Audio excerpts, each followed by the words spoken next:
Siapa yang tidak mengenal Webtoon? Salah satu aplikasi yang lumayan diberbicarakan oleh banyak sekali remaja, dikarenakan di dalamnya mereka bisa bersantai sambil membaca komik yang sedang tren dan juga sedang sangat diminati oleh banyak sekali orang, dan juga itu terlintas dan terhubung oleh eh, pembuat komik dari berbagai negara di dunia. Nah, jadi di sini perkenalkan nama saya Mira Balasyara Jana Putri dengan NIM M0403241067 ingin membahas terkait optimizing user authentication experience di mana baik lagi seperti yang kita tahu yang pertama kali user lakukan adalah ketika ingin membaca komik mereka akan mencoba untuk sign up atau login terlebih dahulu. Makanya ini sangat penting untuk dibahas dan ini juga sangat mempengaruhi bagaimana user tersebut. Lalu di sini terdapat gambaran umum, di mana proyek ini berfokus pada analisis dan perbaikan pengalaman pengguna atau UX dalam proses login dan juga sign in. Lalu, sign up. Lalu, kita ingin mencari apa sih kira-kira hambatan atau friction dalam alur akses, sehingga kita bisa merancang pengalaman yang lebih efisien, intuitif, dan juga seamless bagi pengguna, di mana tas utamanya adalah proses sign in dan juga login. Lalu, deskripsi singkat tas ini memungkinkan pengguna untuk membuat dan masuk ke akun mereka dan juga dapat mengakses akun mereka untuk melakukan pembacaan komik dan juga mendapatkan personalisasi rekomendasi komik. Kita juga ingin menghindari ambiguitas jika terdapat beberapa hal yang masih belum jelas dan belum efisien. Lalu di sini juga terdapat konteks penggunaan tas. Yang pertama adalah user pertama kali membuka aplikasi dan ingin membaca komik, dan juga ada returning user yang ingin mengakses data personal seperti progres atau koin di akun-akun sebelumnya. Lalu di sini juga ada perangkat dan lingkungan penggunaan. Yang pertama untuk perangkat sendiri adalah smartphone. Jika untuk laptop itu berbeda lagi, untuk smartphone itu bisa dalam Android atau iOS. Lalu untuk lingkungan sendiri itu berada di waktu luang dan juga mungkin ketika ingin santai dan ingin mendapatkan hiburan dari sebuah aplikasi atau pembacaan komik. Lalu, untuk karakteristik user itu adalah user ingin cepat dan tanpa effort dan juga user tidak ingin berpikir terlalu lama. Nah, untuk stakeholder yang pertama adalah user sendiri, yaitu menggunakan fitur login dan juga sign up, dan juga mengharapkan proses yang cepat, jelas, dan tanpa hambatan. Untuk UX designer, itu mendesain alur login dan account management. Untuk developer, itu mengimplementasikan sistem autentikasi. Untuk product manager, itu menentukan prioritas fitur, penyeimbangkan antara kebutuhan user dan tujuan bisnis. Lalu untuk business team, gimana caranya untuk kita bisa untuk meningkatkan retention dan juga engagement, dan memastikan user tetap aktif menggunakan aplikasi. Dan yang ketiga adalah third party authentication, di mana itu menyediakan layanan login eksternal dan juga mempermudah user login tanpa membuat akun baru. Lalu di sini juga ada target user. Yang pertama adalah remaja hingga dewasa muda, lalu juga pengguna aktif komik digital, lalu juga ada user baru atau first time user yang belum memiliki akun sama sekali, dan juga returning user ya, seperti saya bilang sebelumnya. Lalu mengapa ini penting? Ini merupakan user sendiri sangat bergantung pada kejelasan navigasi, adanya progress bar, itu memberikan kepastian langkah yang lebih jelas. Lalu juga user membutuhkan transparansi sistem, mungkin seperti kekuatan password, dan lain-lain. Lalu, untuk pentingnya tas sendiri itu sangat penting dikarenakan ini merupakan entry point yang menentukan kesan pertama dari user sendiri terhadap sistem aplikasi Webtoon, dan juga itu meminimalkan hambatan kognitif atau friction selama proses pengisian data sensitif, seperti kata sandi dan tanggal lahir, dan juga menghilangkan ambiguitas alur dengan memberikan transisi visual. Dan ini sangat mempengaruhi kelanjutan user journey, yaitu retention dan juga engagement yang akan berpengaruh dalam proses bisnis juga. Kalau di sini ada tujuan pengguna, yang pertama adalah berhasil masuk atau berpindah akun.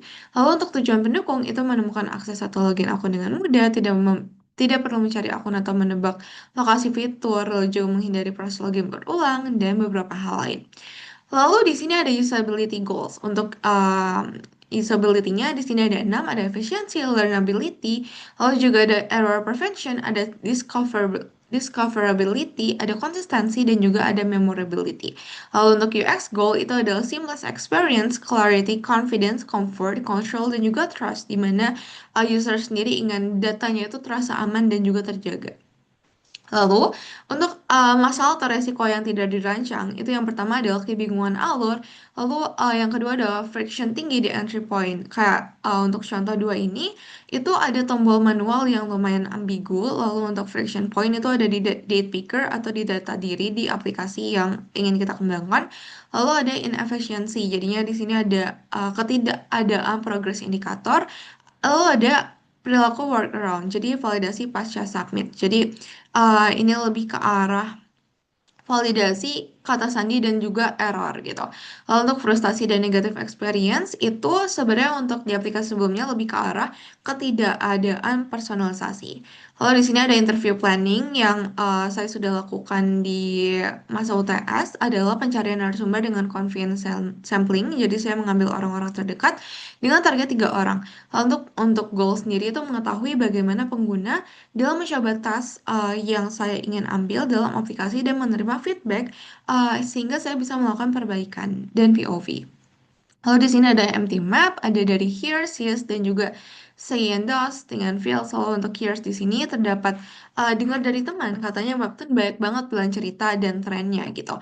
Lalu untuk yang sisnya sendiri ini contohnya adalah UX atau tampilan Webtoon, UI atau tampilan Webtoon itu sudah cukup baik gitu dalam segi developingnya. Lalu di sini juga ada yang bisa lihat icon favoritku di bottom navigation, bukan icon atau profil yang familiar. Jadi kayak untuk sebelumnya sendiri itu memang tidak ada tombol akun sama sekali dan untuk pencariannya lumayan susah gitu. Lalu untuk Seindos itu ada banyak pilihan metodologian. Lalu di sini harus scroll jauh di deck picker karena default munculnya di tanggal hari ini. Lalu juga melakukan scrolling berkali-kali karena bingung di mana letak tombol sign in atau sign up. Lalu juga di sini ada link and fields. Di sini bingung dengan tombol yang cuma bertuliskan login. Lalu di sini juga ada yang merasa cukup puas karena proses login itu tidak terlalu banyak stepnya. Jadi di sini kita melihat banyak sekali beberapa POV dan juga beberapa pandangan. Lalu di sini juga ada yang merasa bahwa berpikir bahwa tombol navigasi menuju pengaturan akun itu terlalu tersembunyi dan juga menyulitkan pengguna lain untuk mengaksesnya. Lalu di sini selanjutnya ada pain dan juga gain. Untuk painnya sendiri itu tidak ada progres indikator, juga tidak ditanya minat atau genre karena biasanya emang mungkin di beberapa aplikasi lain itu ditanyakan, jadi ada beberapa user yang merasa bingung. Lalu untuk gainnya sendiri itu adalah membutuhkan indikator yang jelas, membutuhkan personalisasi genre yang sesuai, dan juga membutuhkan navigasi menuju pengaturan atau akun dan juga tombol sign in dan sign out yang jelas.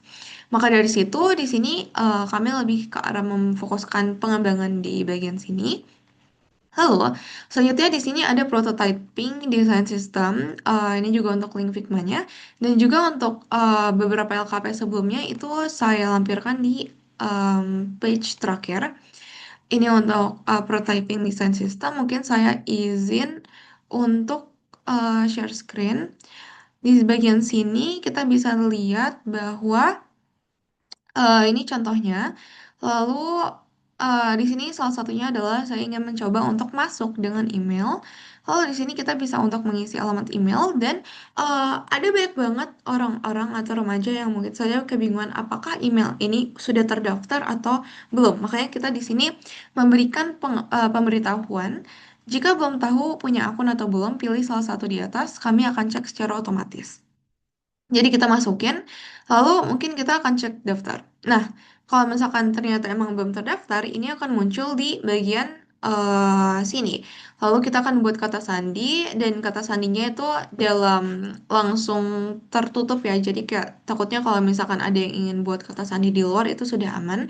Dan juga kita menambahkan kekuatan kata sandi tersebut. Misalkan ini sudah dibuat kata sandi dan itu ternyata berkuat sedang. Lalu kita lanjutkan.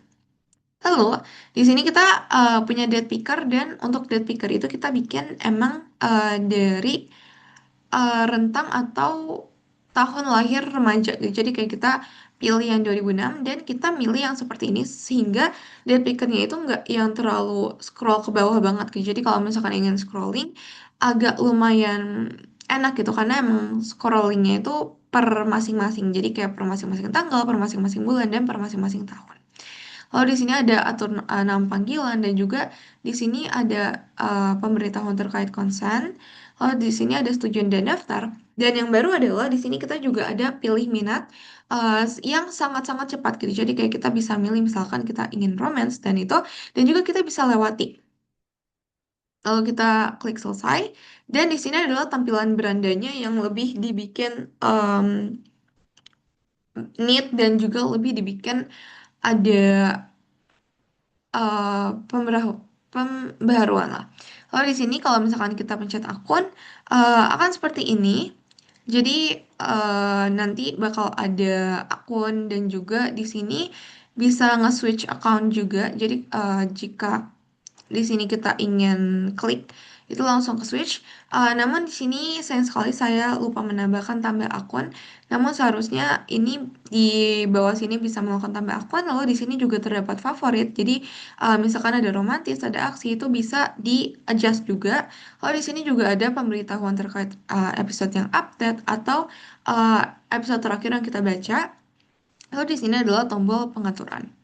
Jadi ini yang baru juga dalam prototype yang saya bikin. Mungkin akan saya lanjutkan untuk fullnya ada di link prototype. Lalu untuk usability testing itu saya menggunakan on moderate usability testing dengan minimal sebanyak 5 orang. Dan untuk goalsnya adalah menguji prototype dan juga mengetahui insight dari jawaban pada soal yang dibuat di website Maze. Lalu di sini ada setup Maze, jadi kayak dibuat dengan satu prototype dengan tiga pertanyaan dan tipe soal yang beda-beda. Di sini ada multiple choice, ada open question, dan juga ada opinion scale.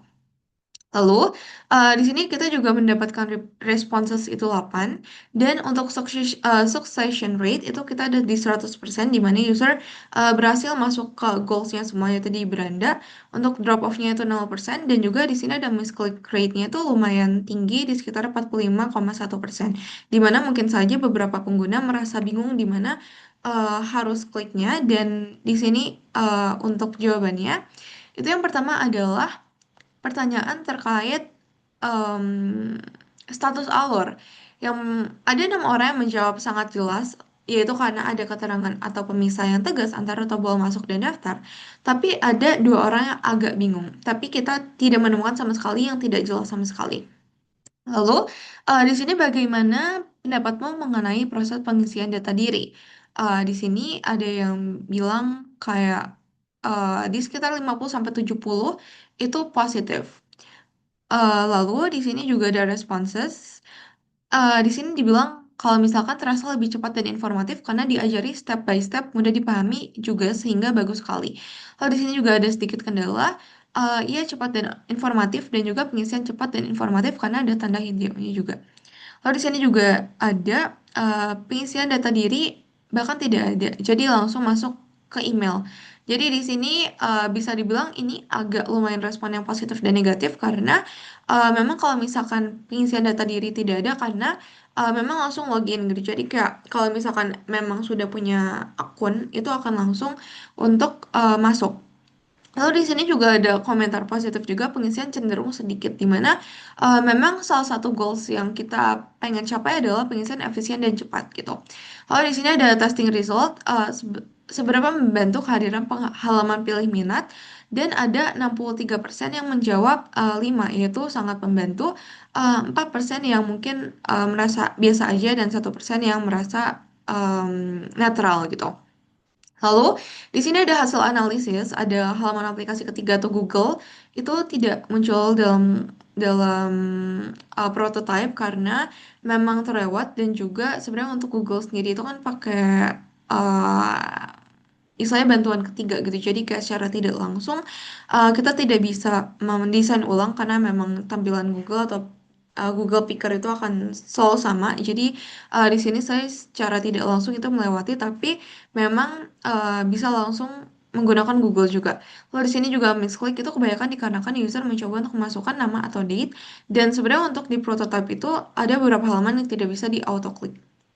Lalu untuk dictionary link di sini ada Jam, ada Design, Prototype, dan juga Miss Result and Others. Mungkin sekian dari presentasi dari saya sendiri. Kurang lebihnya mohon maaf. Assalamualaikum warahmatullahi wabarakatuh.